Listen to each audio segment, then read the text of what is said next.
রাও phone. তোমার অনেক চিনছি, এখন আমার কাছে টাকা নাই, আমার দামও নাই। আরে না, এই জীবন আর একটা লাভ নাই, এন থেকে লাভ দিয়ে ফেরা জায়গা। এই ভাই, আপনি এটা কি করতেছেন? মরতাছি, এই জীবন লাইকা কি লাভ? এই জীবনে টাকা আছে না কোনো সুখ আছে? কে বলছে আপনার জীবনে কোনো সুখ নাই, কোনো টাকা নাই? হ্যাঁ, আরে আমার জীবন আমি জানি, আমার কাছে 1 টাকাও নাই। যার টাকা পয়সা নাই আর কোনো দামও নাই। কি এসব উল্টাপাল্টা বলতেছেন?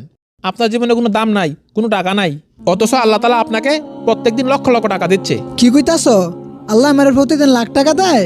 কই, আমি তো 1 টাকাও পাই না। আপনাকে আমি এই টাকা দেখাবো, তবে আগামীকাল বিকালে আপনি এখানে আইসেন। আচ্ছা ঠিক আছে, কেউ 1 লাখ টাকা দিবা বেলায়? তাড়াতাড়ি দাও, আমার টাকার দরকার। ভাই একটু অপেক্ষা করেন, আপনাকে 1 লাখ টাকা আমি দিব। তার আগে আপনি বলেন তো, আপনার যদি শ্বাসটা বন্ধ হয়ে জায়গা, হাসপাতালে গেলে কত টাকা লাগতে পারে? কি বলতাছো এইসব? আরে ভাই বলেন না, আপনি আগে কত টাকা খরচ হইব? এগুলো তো মেলা টাকা লাগবো। ভাই আমরা প্রতিদিন 560 লিটার অক্সিজেন গ্রহণ করি, যেটার দাম 15 থেকে 20 হাজার টাকা।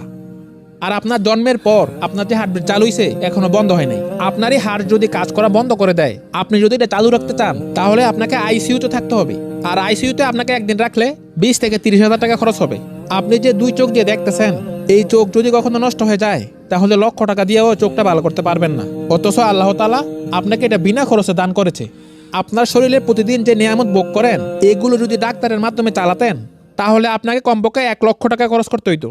আর আমাদের দেহে আল্লাহ তাআলা যেগুলো দান করছেন, এগুলোর দাম জানেন কত? কোটি কোটি টাকা। কিন্তু আল্লাহ তাআলা আমাদের কাছ থেকে কোনো টাকা চায় না। কি চাই জানেন? আমরা আল্লাহ তাআলার ইবাদত করব, আল্লাহ তাআলাকে স্মরণ করব। আসলে এভাবে তো ভাইবা দেখি নাই।